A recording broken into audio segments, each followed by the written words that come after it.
തിരുവനന്തപുരത്ത് സെക്രട്ടേറിയറ്റ് വളപ്പിൽ ജീവനക്കാർ തമ്മിലുണ്ടായ തർക്കം ചിത്രീകരിച്ച മാധ്യമപ്രവർത്തകർക്ക് നേരെ കയ്യേറ്റം. ക്യാമറ തല്ലിപ്പൊട്ടിക്കും എന്ന് ജീവനക്കാർ ഭീഷണിപ്പെടുത്തി. സെക്രട്ടേറിയറ്റ് സബ് ട്രഷറി ജീവനക്കാരൻ അമലിനെ മർദ്ദിക്കുന്നത് ചിത്രീകരിക്കുന്നതിനിടെയാണ് കയ്യേറ്റം. മാധ്യമപ്രവർത്തകർ മുഖ്യമന്ത്രിക്ക് പരാതി നൽകി.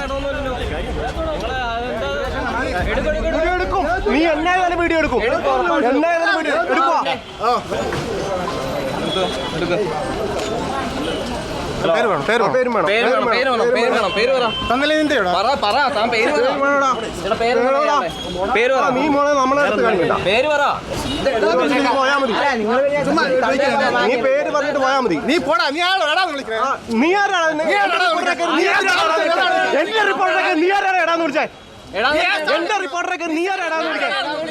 എന്റെ റിപ്പോർട്ടറെ കയറി ഇടാന്ന് വിളിക്കാൻ നീ ആരാ? എന്റെ റിപ്പോർട്ടറെ കയറി ഇടാന്ന് വിളിക്കാൻ നീ ആരാ? അവന് പേരുണ്ട്, അവന് പേരുണ്ട്. നീ എന്റെ റിപ്പോർട്ടറെ നീ എന്തിനാ ഇടാന്ന് വിളിച്ചേ?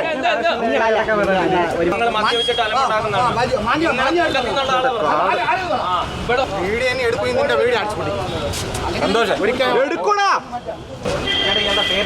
നീ എന്റെ മേത്ത് കൈവച്ചു. നീ എന്റെ മേത്ത് കൈവച്ചു. തിരിച്ച് കൈവെക്കുന്ന അല്ല എന്റെ സ്വഭാവം.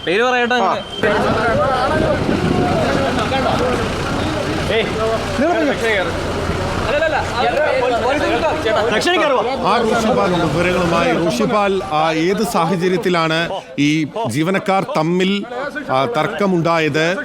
എന്താണ് അവർ സംഭവിച്ചത്? മാധ്യമപ്രവർത്തകരോട് എന്തിനാണ് ഈ അജീസം?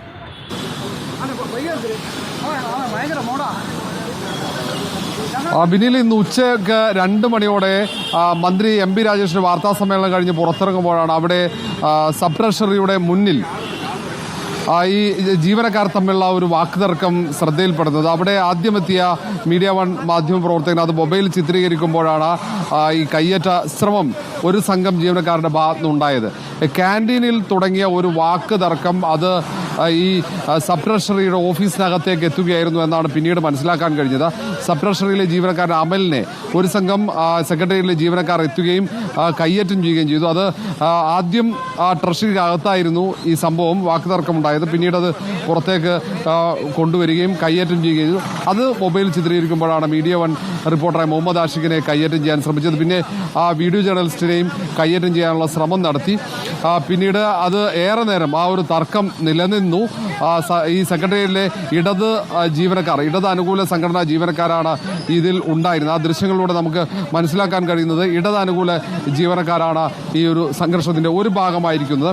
ഏതായാലും ക്യാൻറ്റീനിൽ നിസ്സാരമായ ഒരു വാക്ക് തർക്കം അത് പിന്നീട് വലിയ തർക്കത്തിലേക്ക് എത്തുമ്പോൾ അത് ചിത്രീകരിച്ചതാണ് ഇവർക്ക് വലിയ പ്രശ്നമായത്. കഴിഞ്ഞ ദിവസം സർക്കാരിന്റെ ഒരു അനുമതിയുമില്ലാതെ ഒരു വ്ളോഗർ സെക്രട്ടേറിയറ്റിന് അകത്ത് കടന്ന് അവിടെയുള്ള ദൃശ്യങ്ങൾ മുഴുവൻ, ഏറ്റവും സുരക്ഷയുള്ള മേഖലയാണ്, അവിടെയുള്ള ദൃശ്യങ്ങൾ മുഴുവൻ പകർത്തി അത് സാമൂഹ്യ മാധ്യമങ്ങളിൽ വിൽപ്പനയ്ക്ക് വെച്ചപ്പോൾ അത് ചോദ്യം ചെയ്യാൻ ഇവിടെ ആരും ഉണ്ടായിരുന്നില്ല.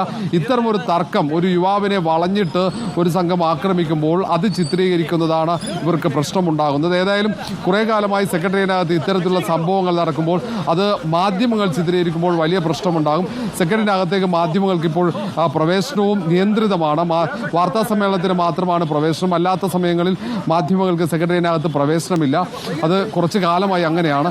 അതിനിടയിലാണ് ഇത്തരമൊരു സംഭവം വരികയും അത് അവിടെ ഉണ്ടായിരുന്ന മാധ്യമപ്രവർത്തകർ പകർത്താൻ ശ്രമിച്ചപ്പോൾ അതിൽ ഈ രോഷാകുലരായ ഈ സെക്രട്ടേറിയറ്റിലെ ഒരു വിഭാഗം ജീവനക്കാർ ഈ മാധ്യമപ്രവർത്തകരെ കയ്യേറ്റം ചെയ്യാൻ ശ്രമിക്കുകയായിരുന്നു. ബിനിൽ, ഓക്കെ, പരസ്പരം തർക്കമുണ്ടാവുകയായിരുന്നു. ക്യാൻറ്റീനിൽ തുടങ്ങിയ തർക്കമാണ് പിന്നീട് അത് പുറത്തേക്ക് സെക്രട്ടേറിയറ്റ് വളപ്പിൽ പരസ്യമായി വന്നപ്പോൾ മന്ത്രിയുടെ വാർത്താ സമ്മേളനത്തിന് ശേഷം പുറത്തേക്ക് ഇറങ്ങിയിട്ടുള്ള മീഡിയ വണ്ണിൻ്റെ റിപ്പോർട്ടർ ക്യാമറ സംഘം അത് ചിത്രീകരിക്കാൻ ശ്രമിച്ചതാണ് പ്രകോപിപ്പിച്ചത്. അതേ തുടർന്നാണ് ഈ കയ്യേറ്റ ശ്രമം ഉണ്ടായത്. ഭരണാനുകൂല സംഘടനയിൽപ്പെട്ടിട്ടുള്ള ജീവനക്കാർ ഉൾപ്പെടെ ഈ കയ്യേറ്റത്തിന് നേതൃത്വത്തിൽ ഉണ്ടായിരുന്നു എന്നുള്ളതാണ് ഋഷിപാൽ റിപ്പോർട്ട് ചെയ്യുന്നത്.